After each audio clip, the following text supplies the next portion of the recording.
fuck. Noah, there you are. Why do you look so depressed? What's up? Man, we're scraping the bottom of the barrel. We're all fresh out of video ideas for this week. I don't know what to do, Vicky. Well, I'm not really sure what to do either. Yeah, I think we ought to wrap this channel up, to be honest. Well, there's one thing we could do.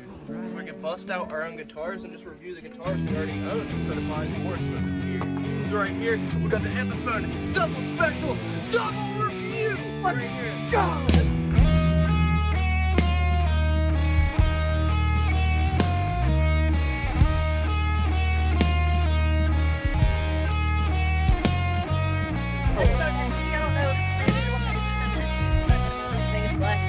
The Epiphone Les Paul Standard. This one's from 2013. This one is from 2009. Let's do this one.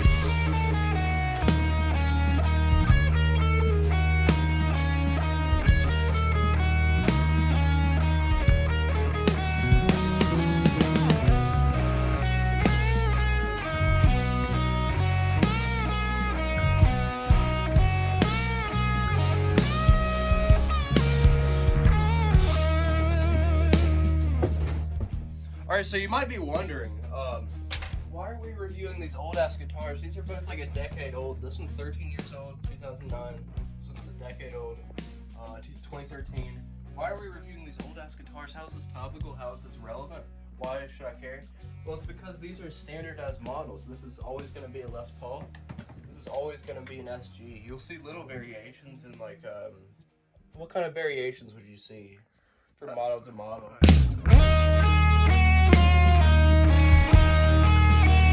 And they roll out different finishes and stuff, so there's gonna be some differences from year to year, but like you'll still get 90% of like this is like probably gonna be the experience you'll have with an Epiphone Les Paul or SG. So I still do think the video is relevant, but with that little PSA disclaimer out of the way, we can continue with our lovely video. Alright guys, let's talk about the spec differences with these two guitars here. Alright, so for the Les Paul, you know, we got the standard red finish along with the cream hardware, like the pick guard, the binding, you know, pickup rings. We got some Classic look. Yep, got, you know, chrome bridge, chrome pickup covers, these nice bell knobs here, and you know, we got the standard Les Paul switch up at the horn. And let's go over here. Now for the body, the switch is actually over here, which is, you know, standard for an SG, and it's all blacked out except for the hardware and no pickup covers, which I think is bullshit.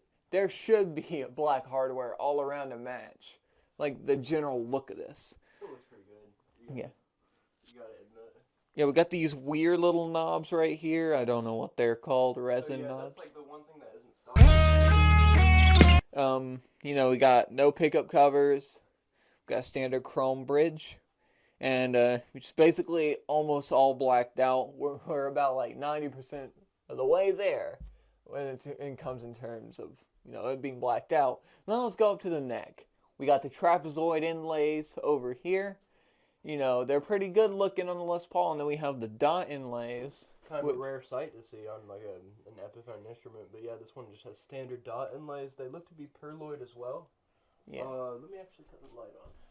Yeah, we got a nice dark looking, I'm guessing rosewood fretboard. I'm not sure.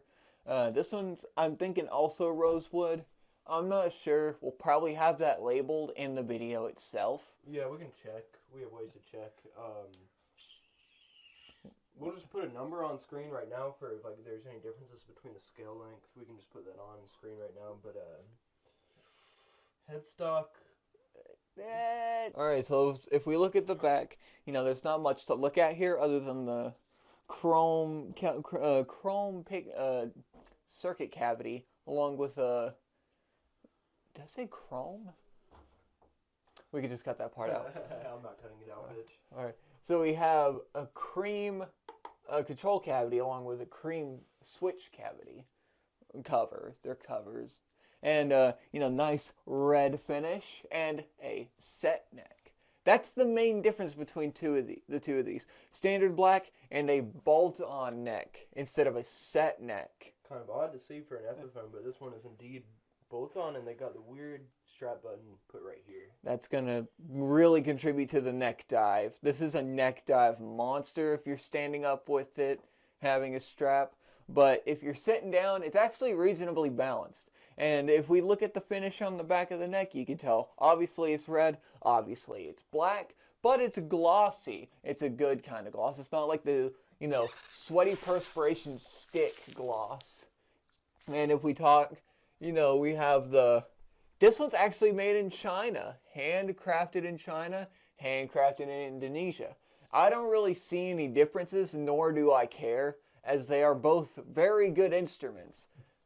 They're very nice playing instruments. We got Grover tuners on this guy. I don't know if that's stock. And these tuners are just the standard rando die-cast tuners. Alright, so before we get into the sound demo and stuff, we are going to be changing out the strings on these two guitars right here, so everything is consistent. So what we're going to be using are these this Orange Pack EXL 110W nickel wound tins. They do come with a wound third because that's what me and Victor are enjoying these days. But we'll just be throwing these babies on. Something that's different between like Epiphone and Gibson style guitars. 11s, but with all that nonsense out of the way, we're just gonna get into the string change. Let's fucking do this.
So as far as our actual thoughts on the sound, it sounded all right.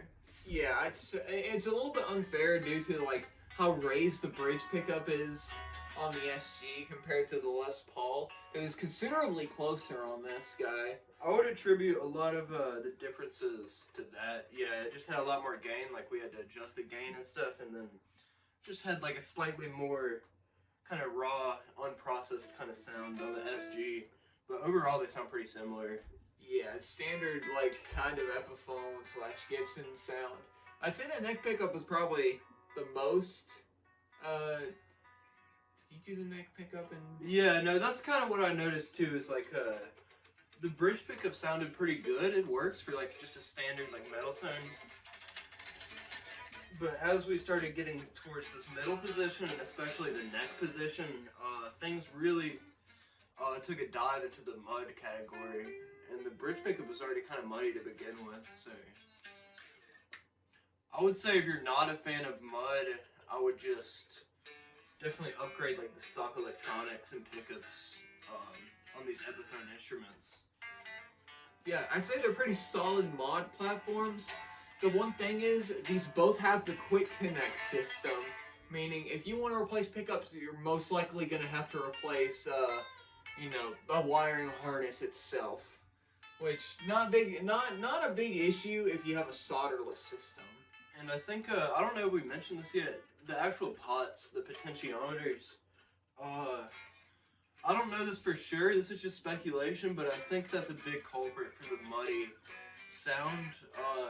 Epiphone has always had a reputation for using like cheaper, just potentiometers that kind of make the sound muddy. They're definitely not CTS.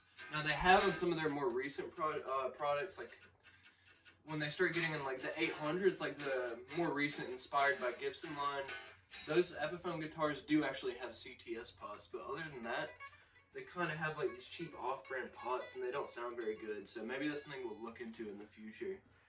A way you could brighten up the pickups is upping like the, you know, these are probably 250K pots. Upping it to like 500K would probably fix these. If these are 500K pots, then dear God, these pickups are fucking garbage if they are. If they're like dark even with the 500K pots. But I'd say they're pretty good, good mod platforms if you want that classic kind of Gibson sound without that classic Gibson price tag of a couple $1 billion in your right nut. Honestly, it comes down to like feel and body shape, I would say. And your for most people, unless you're just like some guy in a guitar center playing like the sound isn't there for you. But yeah, that sounds alright. It's serviceable, but it's kind of mediocre as well. And with that, we'll be moving on. Thank you, guys. Just gonna say that real quick. Can I say? So, yeah. Alright, let's say you don't want the Epiphone stuff, because sometimes Epiphone just sucks. Sometimes they're just not that cool. And so what you can do is you can look at alternatives like Schecter, you can do Harley Benton, what's another brand? Oh, Yamaha is definitely a good brand. Just if you want something with two humbuckers with a big old body, but you don't want to deal with like a muddy sound right out of the factory, I would say Yamaha Schecter, like I said. So Victor, why do you choose to go with Epiphone anyway if they do have muddy electronics? Well, because they're good mod platforms. Just about any guitar can be modded if it's at a good price. And I did get this for $150, so... and plus, I want to get rid of my old Squire. It just wasn't my style. So yeah, I'm just gonna add on to what he said. Like, even with the muddy kind of sound, like these objectively look really good. They both offer a fantastic feel. So we're willing to put up with that other stuff and do some mods just to get the feel and the looks department. But with that being said, is there anything else that kind of drew you into the SG body shape? The viewers definitely know I'm like a Black Sabbath kind of guy. Oh yeah. So I got the SG because Black Sabbath, and also, you know, black is, you know, doom metal as fuck. That's cool. It's hard. Alright, I guess we're gonna trade out now. I'm gonna need it. take the camera, boy. Alright, so,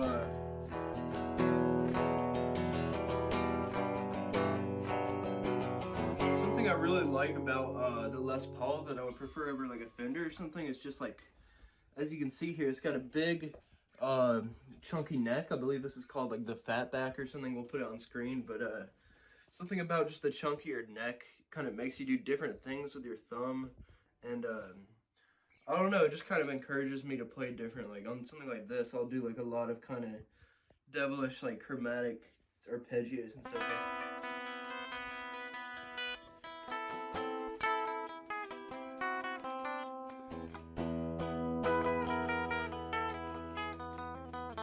That wasn't very good, but it's just fun to kind of...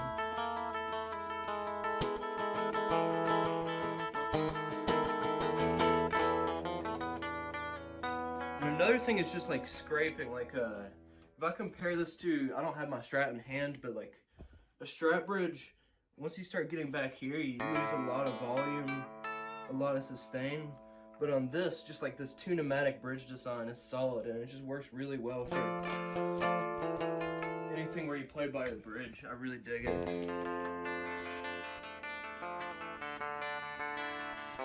A little bit of black metal.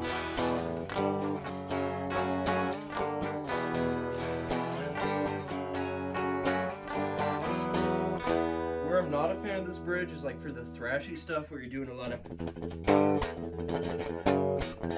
Just because it's a big like chunk of steel right here, and it can be kind of uncomfortable to just slam into that all the time. So for that, I prefer like a Strat or something, but it's really just the classic tunematic bridge design. That's like probably my favorite thing about this. We'll see if there's anything else.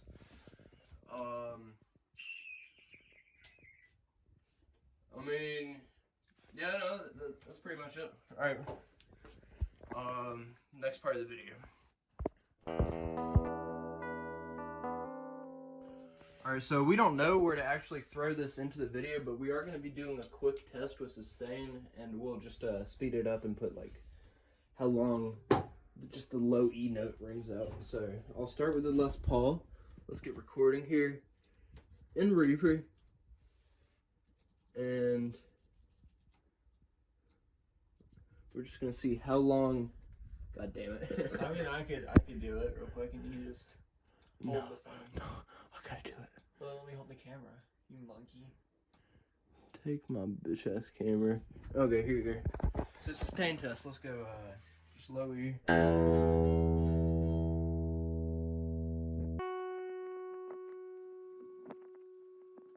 Okay, pretty decent sustain. That actually is like one of the marketing selling points for these Les Paul. People argue that because it's such a big chunk of wood, just the way it's designed, they have a superior sustain to other guitars. So we're going to test that out against this SG, see if that's true. Which literally stands for solid guitar. Hopefully the attack was pretty similar there, but we'll just see. Yeah, no, I think the gear snobs might have been right on this one. I think the Les Paul, because there's more wood, does have a longer sustain. So if that's something you're into, this is kind of a tangent, but I wouldn't, more sustain isn't universally better.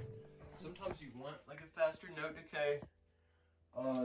It's all, I wouldn't say it's like objectively better just to have more sustain, but it seems like the Les Paul does have more sustain.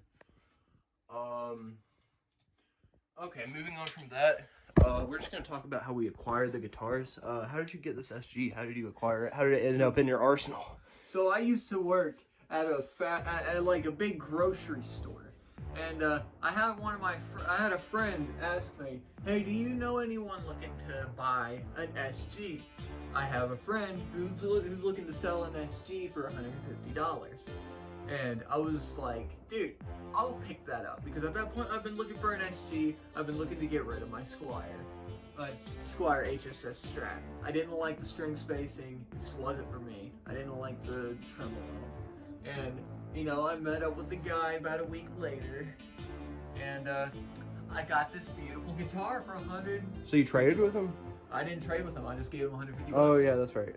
Okay. I gave him 150 bucks. So good deal. Tried it out on the street, right on the street, like literally in the middle of the town that we're in.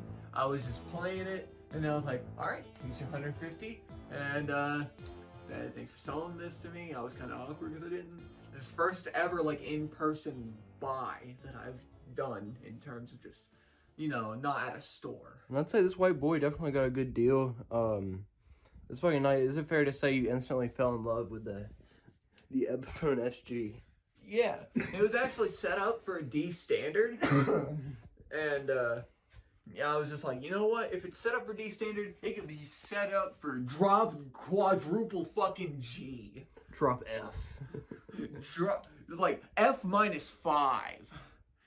But jokes aside, I love this guitar just because it's down. I love it the way it feels down tuned. I play it mostly in C to B tuning, or baritone, but I go up to E every once in a while. But most of the time I'm down tuned, and this thing is a fucking monster in a mix, as you know, you can tell.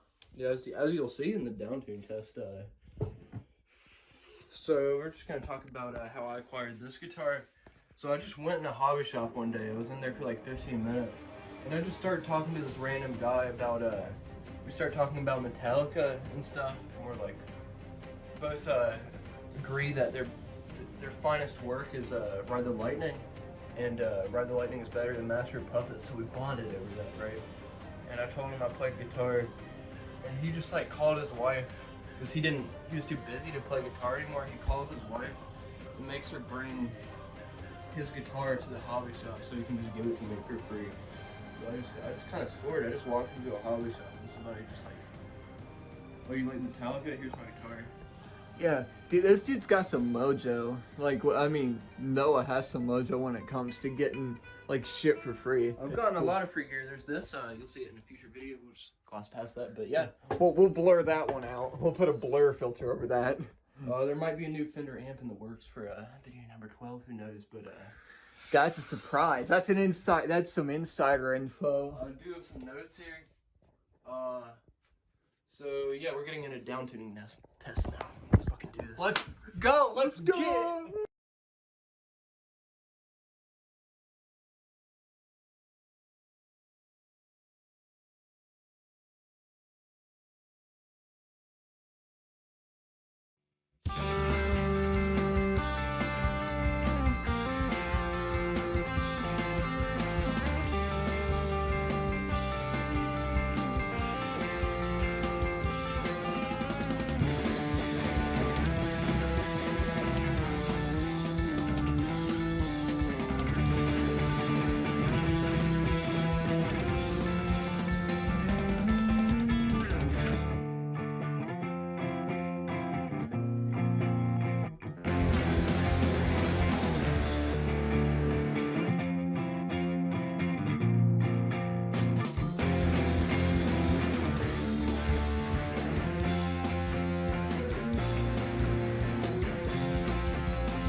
time. Pollution kills the air, the land and sea. Man's present means destiny, yeah.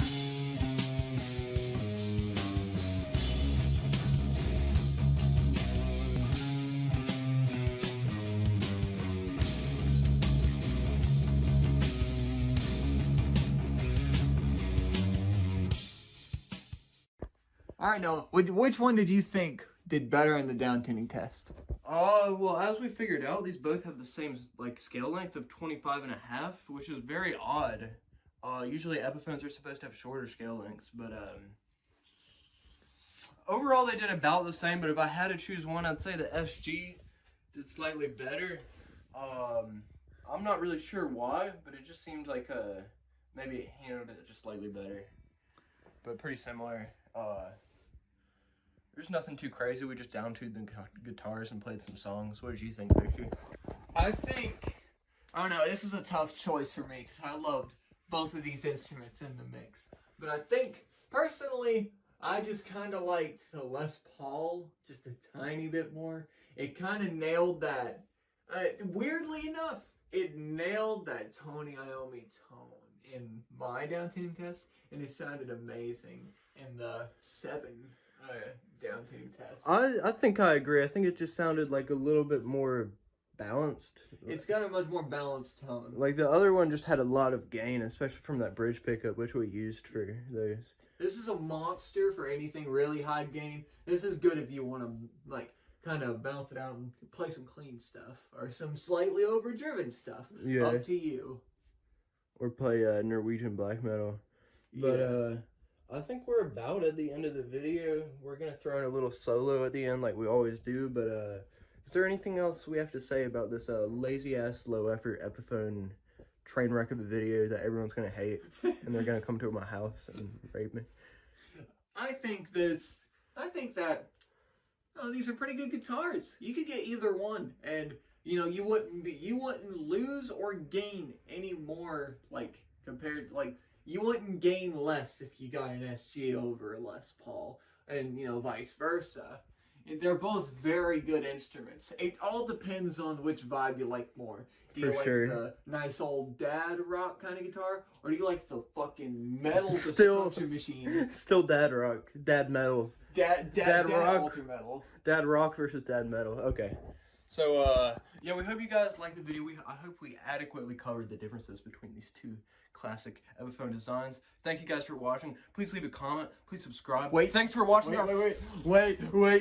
I gotta tell a message to these people.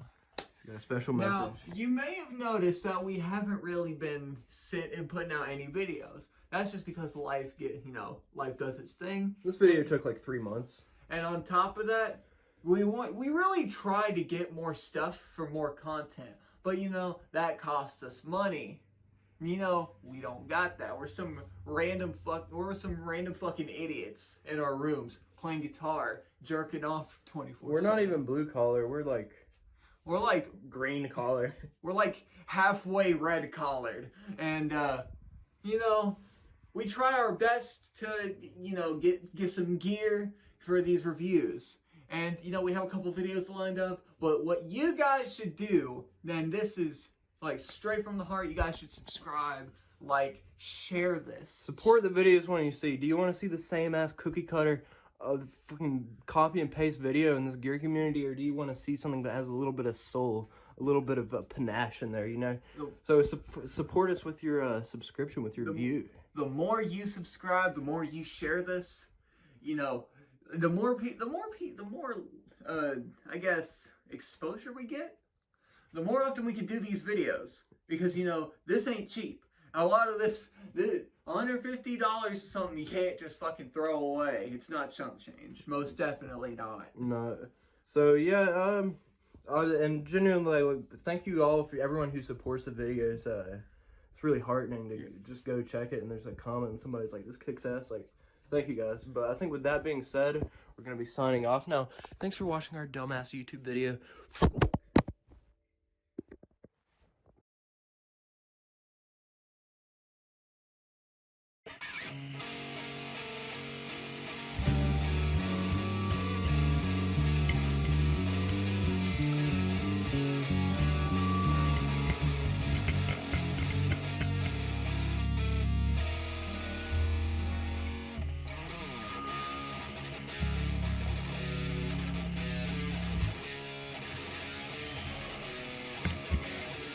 We make your reviews for the internet. We have peer acquisition syndrome. We need to take out a mortgage. We make videos. You should watch and subscribe.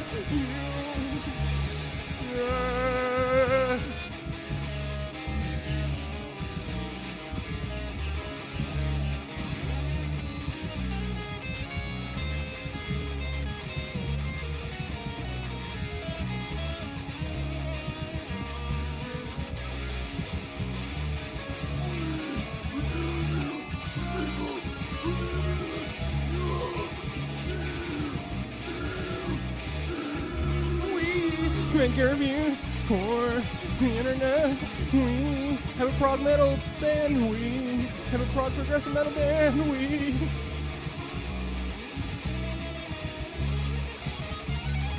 I have been crippling debt. Surgery! Surgery! Surgery! Surgery! Surgery!